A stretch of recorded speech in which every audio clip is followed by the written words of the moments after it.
امام جعفر صادق علیہ السلام فرماتے ہیں، جو شخص پیلا جوتا پہنتا ہے جب تک وہ پرانا نہ ہو جائے تو وہ خوشحالی میں ہے۔ زخم دل کے ہوں یا جسم کے، دونوں کا علاج وقت اور سچائی ہے، اور دونوں کا شفا اللہ کے ذکر میں ہے۔ مرد کی سختی اکثر اس کی تھکن ہوتی ہے، اگر عورت تھوڑا سا سکون دے دے تو اس کی روح کی طرح جسم بھی ہلکا ہو جاتا ہے۔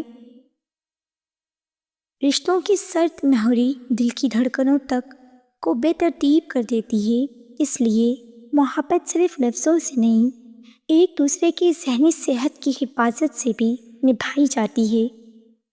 عورت اگر روٹھ جائے تو گھر اداس لگتا ہے، اور اگر دکھی ہو جائے تو اس کا چہرہ بھی مرجھا جاتا ہے، کیونکہ عورت کی صحت اس کے دل کے حال سے جڑی ہوتی ہے۔ محبت انسان کو اندر سے تندرست رکھتی ہے۔ جب رشتے میں سچ اور سکون ہو تو نیند خود بخود بہتر ہو جاتی ہے، دل بھی ہلکا اور جسم بھی۔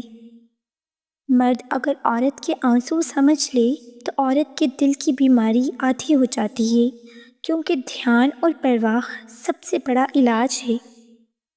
چپ رہنے سے درد ختم نہیں ہوتا، وہ جسم میں اتر کر تھکاوٹ بنا دیتا ہے، اس لیے کبھی کبھی بات کر لینا بھی شفا ہوتا ہے۔ عورت کی مسکراہٹ گھر کی روشنی ہے، اور عورت کی ذہنی صحت اس روشنی کا دیا، اسے بجھنے نہ دو ورنہ گھر اندھیرا لگنے لگتا ہے۔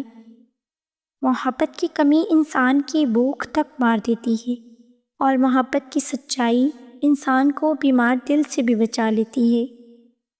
مرد جب عورت کا خیال رکھتا ہے تو وہ صرف محبت نہیں دیتا، وہ اس کے دل، دماغ اور جسم تینوں کو سکون دیتا ہے۔ یہی اصل رشتہ ہے۔ اللہ کا قرب دل کو بھی مضبوط کرتا ہے اور اعصاب کو بھی۔ سجدے روح کی دوا ہے اور دعا دل کی۔ عورتیں تھک جائیں تو صرف جسم نہیں تھکتا، ان کی روح بھی آرام مانگتی ہے۔ محبت بھرے دو جملے اس کے لیے کسی دوا سے کم نہیں۔ رشتے تلخ ہو جائیں تو دل بھاری رہتا ہے، اور بھاری دل انسان کی صحت کھو دیتا ہے، اس لیے رشتے صاف رکھنا خود پر احسان ہے۔ مرد کی تھکن جسم سے نہیں، اس کے دل سے نکلتی ہے۔ عورت کی ہلکی سی حوصلہ افزائی اسے اندر سے صحت مند کر دیتی ہے۔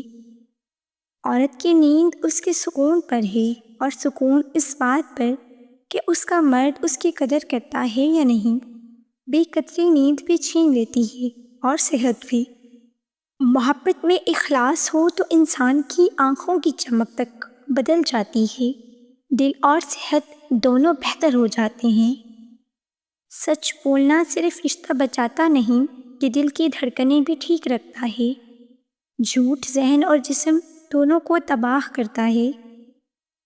عورت اگر زیادہ سوچنے لگے تو اس کا چہرہ مرجھا جاتا ہے، اس لیے محبت کرنے والا مرد اس کے لیے سب سے بڑی دوا ہے۔ مرد کے سخت رویے عورت کے دل پر وہ گھاؤ چھوڑ جاتے ہیں جو جسم میں درد بن کر رہتے ہیں۔ رشتے میں نرمی جسمانی طاقت کا تحفظ ہے۔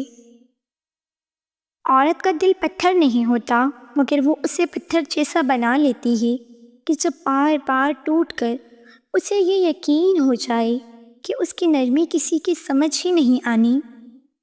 مرد کی سب سے بڑی بھول یہ ہے کہ وہ عورت کے صبر کو اس کی کمزوری سمجھ لیتا ہے، حالانکہ یہی صبر جب بدلے میں خاموشی بن جائے تو رشتے کا سب سے بڑا طوفان وہی ہوتا ہے۔ عورت کو جیتنے کے لیے محبت کافی نہیں، اخلاص، حفاظت اور احساس ذمہ داری کا سایہ بھی دینا پڑتا ہے، ورنہ محبت صرف خوبصورت الفاظ رہ جاتی ہے، رشتہ نہیں بنتا۔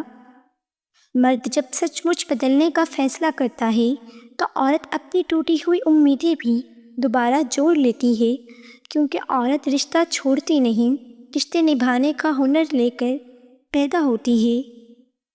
بہت سی عورتیں اپنے آنسو چھپانا نہیں چاہتی، مگر دکھانا بھی نہیں چاہتی، وہ بس چاہتی ہے کوئی ان کی خاموشی پڑھ لے، جیسے اللہ اپنے بندوں کی سانسیں بھی پڑھ لیتا ہے۔ محبت میں سب سے زیادہ تھکانے والی چیز دوسرے شخص نہیں، اس کی بدلتی ہوئی ترجیحات ہوتی ہیں۔ عورت تب تک لڑتی رہتی ہے کہ جب تک امید باقی ہو۔ امید مر جائے تو وہ خود بھی خاموش ہو جاتی ہے اور رشتہ بھی۔ مرد کی اصل عظمت اس وقت سامنے آتی ہے جب وہ عورت کی کمزوری کو اس کے خلاف نہیں بلکہ اس کی حفاظت کے لیے استعمال کرے۔ ہر عورت اپنی زندگی میں ایک ایسا مرد چاہتی ہے، مگر وہ مرد نہیں جو تعریفیں کرے، بلکہ وہ جو ہر وقت پر ساتھ کھڑا ہو، چاہے الفاظ کم ہوں مگر سچ ہو۔ جو عورت اللہ سے تعلق بنا لے دنیا کی کسی بے وفائی سے نہیں ٹوٹتی۔ وہ گرتی ضرور ہے مگر بکھرتی کبھی نہیں۔ جو مرد بار بار دو چیزوں کی ضد کرتا ہو تو سمجھ جاؤ وہ عورت سے سچی محبت کرتا ہے۔ وقت نہ دینے پر لڑنے والا اور نظر انداز کرنے پر ناراض ہونے والا